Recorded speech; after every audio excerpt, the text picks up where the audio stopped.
Good day, everyone. Today we are here in the CPE literature or the contemporary, popular, and emergent literature. And I have here the topic, which is the black hole. So, Carl Schwarzschild, he proposed the black hole theory to characterize a black hole. So, Carl was a German physicist and astronomer who provided the first exact solution to the Einstein field equations of general relativity. And then in 1971, Stephen Hawking proposed the area of theorem, which set off a series of fundamental insights about black hole mechanics. So its theorem predicts that the total area of black holes event horizon on all black holes in the universe, for that matter, should never decrease. So as we all know about Hawking, he has an IQ of 160, the same as Albert Einstein. So he was an English theoretical physicist, which his theory of exploding black holes drew upon both relativity theory and the quantum mechanics. So he also works with space-time singularities. And then next we have John Michael. So he is the father of black hole theory.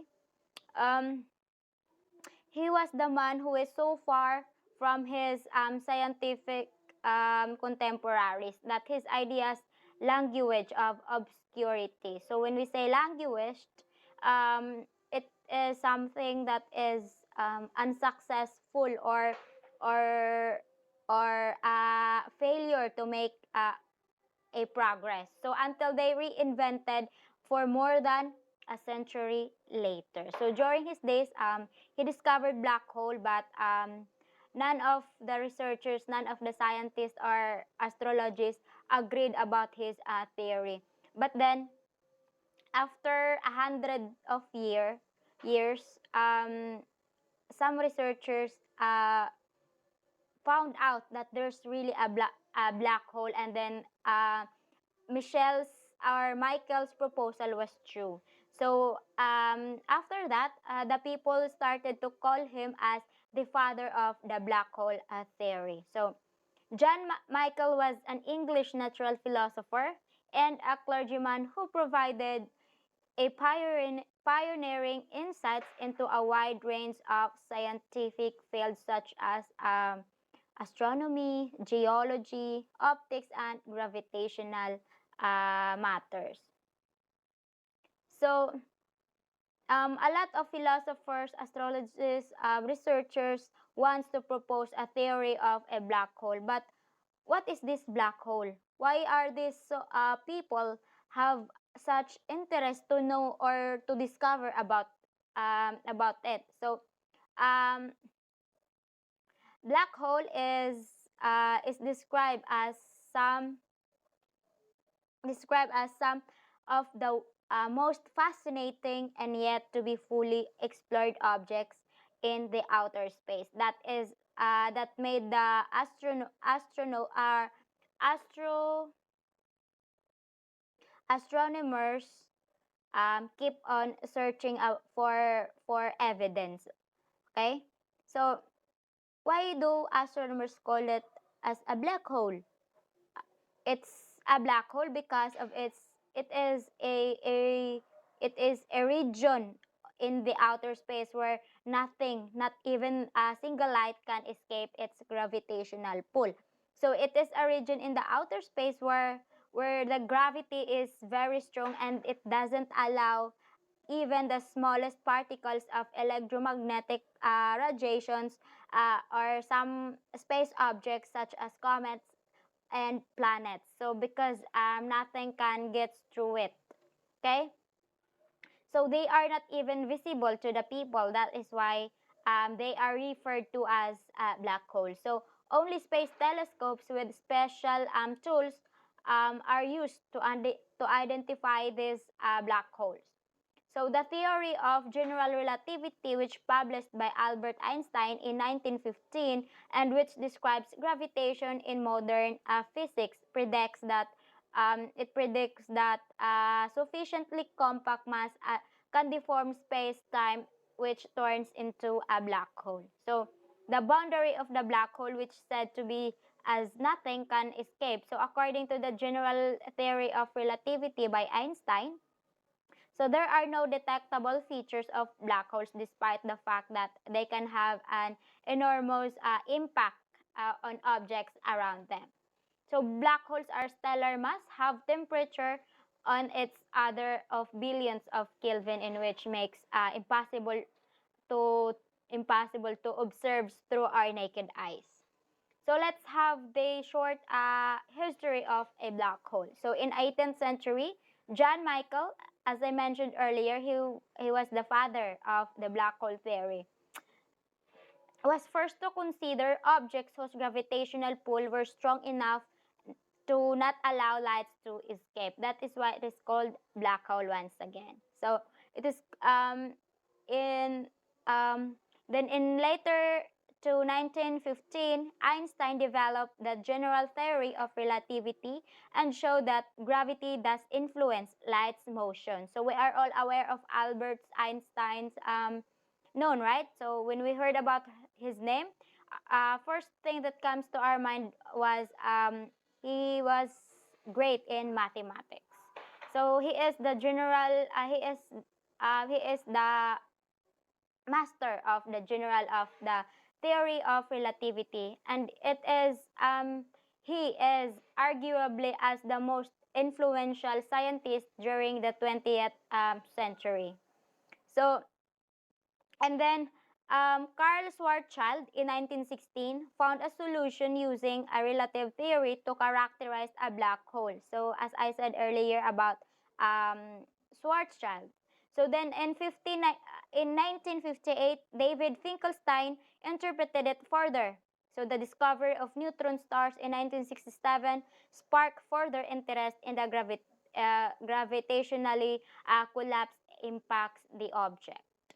So scientists did not stop making hypotheses to provide evidence that there's really a black hole in the universe.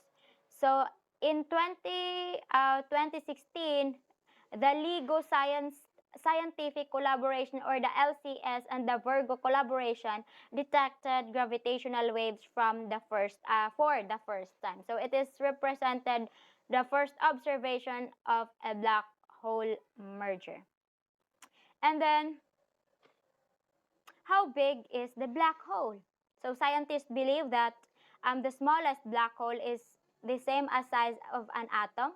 So, but its mass can be that large of a mountain. So imagine we already know that atom is the smallest particle of an element, but in a black hole, it can be as small as as an atom, but its mass can be as equivalent into huge mountain. So can you imagine that? So we have the first kinds of black hole is the stellar black holes, which it is 20 times the size of the sun. Wow. And there are plenty of stellar black holes in our Milky Way galaxy. So the scientists call the largest black holes as the supermassive, and they have masses of more than a million suns together. Oh my gosh, 1 million suns together, knowing that the sun is big enough and heavy. How much more millions of suns is together, and it is just an equivalent of the supermassive black holes. So can you imagine that? So we maybe have some questions how black holes can be detected. So scientists detect them through the strong gravity which affects the surroundings objects such as stars, planets. So the scientists study the behavior of the stars and the other objects to find if they are near a black hole. So and then the high energy light is emitted when a black hole and a star are close together. So these lights can be detected using a powerful telescopes. These kinds of telescopes are not the telescope that we are using to see far places from our our location. But these telescopes are very special with special parts uh, that gives you clear sights upon using upon pointing to the outer space. It has special tools. Okay, so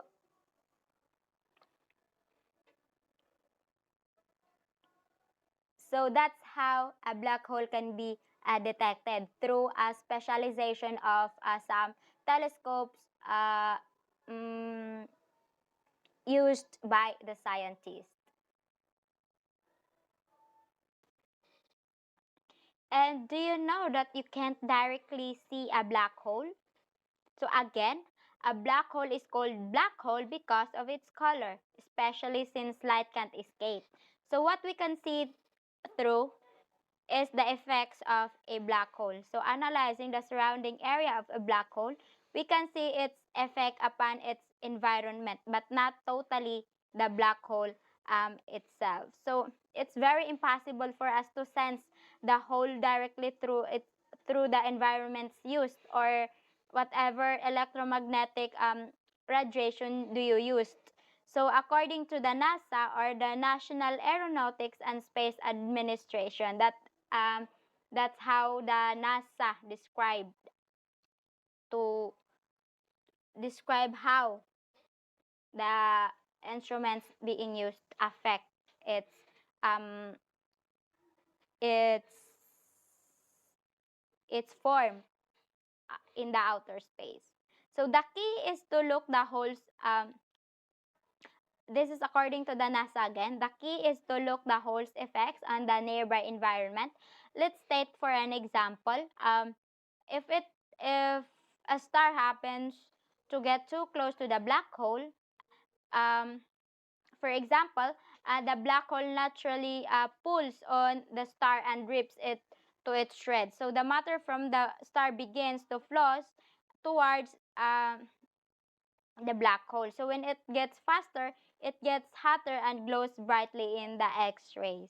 Feels like the star is pulled by by the black hole. So, and number two, dying star leads stellar black holes. Um, the death the death of the large stars lead to black holes. So because the star's gravity will overwhelm the star's natural pressure that it maintains to keep its shape. So when the pressure from the nuclear reactions collapses, the gravity overwhelms and collapses the star's core, and the star's other layers are thrown off into space. And this process is also known as supernova. So the remainder of the core collapses, the spot overcome by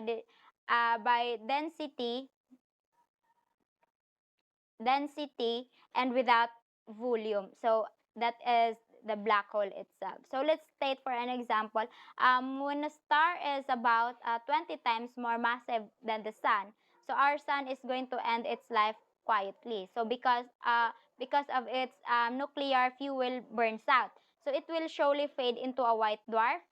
When these stars run out of fuel, the gravity will overwhelm the natural pressure, then the star keeps its shape stable. So when, in the other hand, when the pressure from the nuclear reactions collapses, so this is according to the Space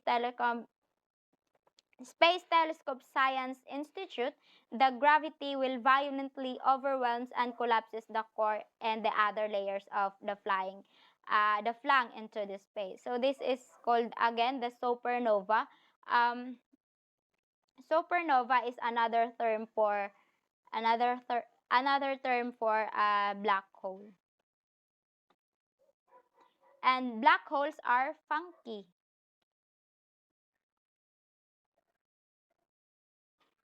So say some falls into black hole and there's an observer that witnesses this. So the person will fall into the black hole. A hole's time shows down relative to the person watching. So this is explained by Einstein's theory of general relativity, which states that Time is affected by how fast you are going when you're at extreme speeds close to the light. So, and then the first black hole wasn't discovered until the uh, X-ray was discovered or was used. So, the Cygnus X1 is the first black hole discovered in the 1960s, and it's 10 times more massive than the sun. So this Cygnus X-1 was the first black hole found during balloon flight in 1960s, but it was not directly identified as a black hole for another decade. Sorry.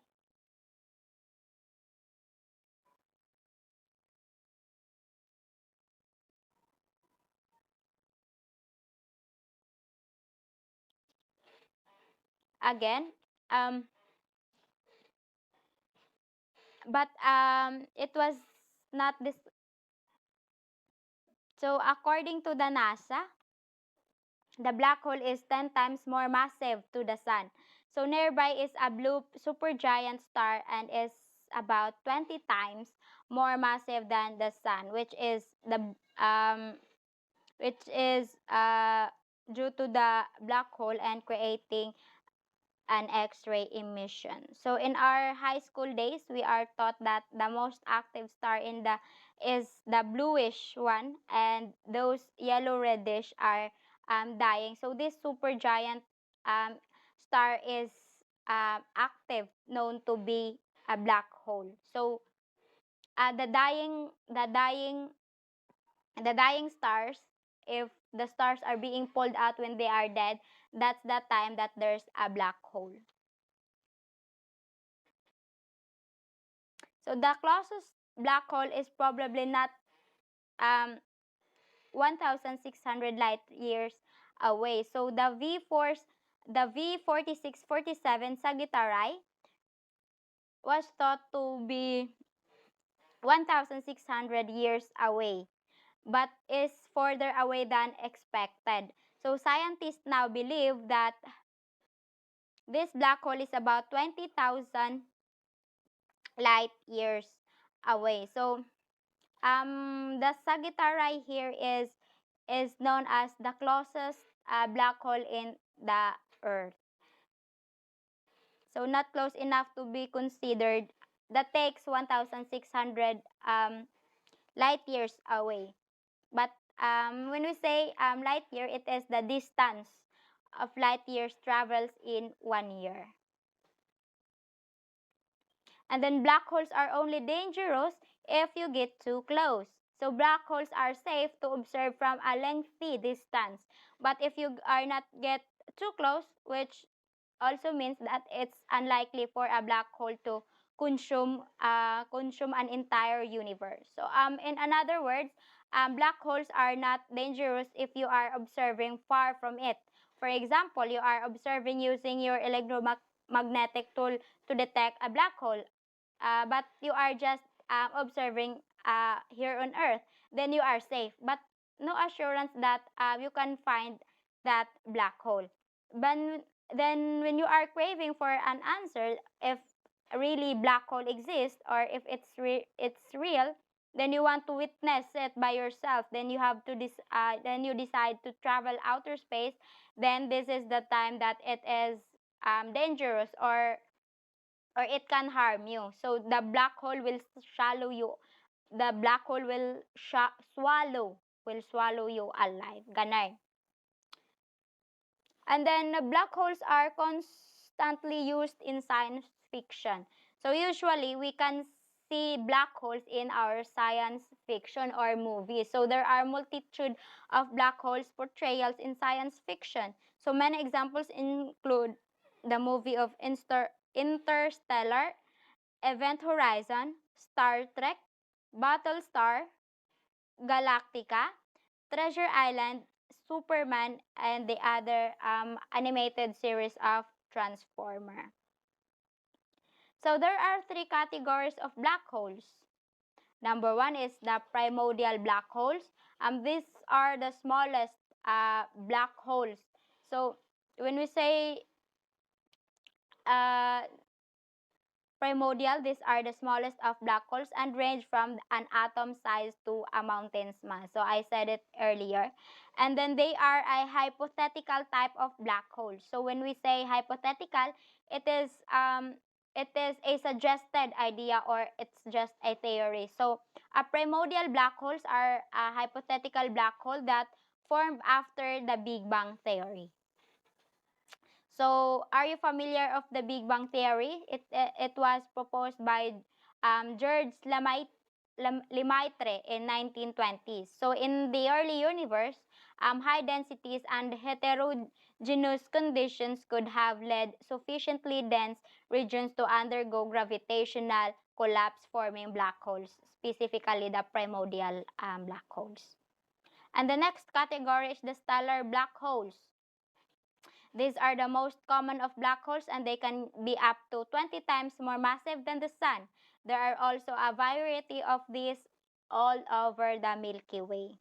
So, stellar black holes can be called to a stellar mass black hole. It is a black hole formed by the gravitational collapse of a star. So, they also have a mass ranging from about 5 to several tens of solar masses. So the process is observed as an hypernova explosion or as a gamma ray burst.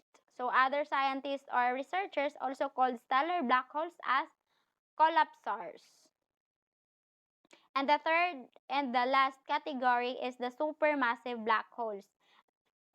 For the name itself, supermassive, these are the largest black holes, being more than 1 million times more massive from the sun. So this is the black hole that is located at the center of our Milky Way galaxy. So the Sagittarius A is the closest object to us, about 27,000 light years away. So although it is not really so active or luminous or after the galactic nuclei with supermassive black holes. So the Sagittarius A is a million times more massive than the sun. So let me just have you a some terms that we used in the outer space. First is we have the Milky Way. So we may thought that space and universe is just the same, but there's this thing. So space refers to the void uh, that exists between celestial bodies. Take not space does not include celestial objects. It includes only the void between them or the gap of the objects. While the universe refers to the entirety of all physical matters and energy, includes solar systems, galaxies, and all contents of the space. So universe uh, is is everything. Therefore, space is just a part of the universe. So another term is the Milky Way. It is the galaxy that includes the solar system, and Earth is one of the objects that found in the Milky Way. So again, this is from the CPE literature or the contemporary, popular, and emergent literature. So I have learned that in the world's continuously changing, we have to learn how to adjust to fit uh, that change. So we have to open our mind and become flexible because we do not know what happened to the earth after um, we do not know what happened to the earth we are living now after 10 years from now, 20 years from now, and as such. So we should not stop learning so that we still knowledgeable in the response of the changes of the world and also in the advancement of the technology that happening in the world. So that's all for today. So God bless.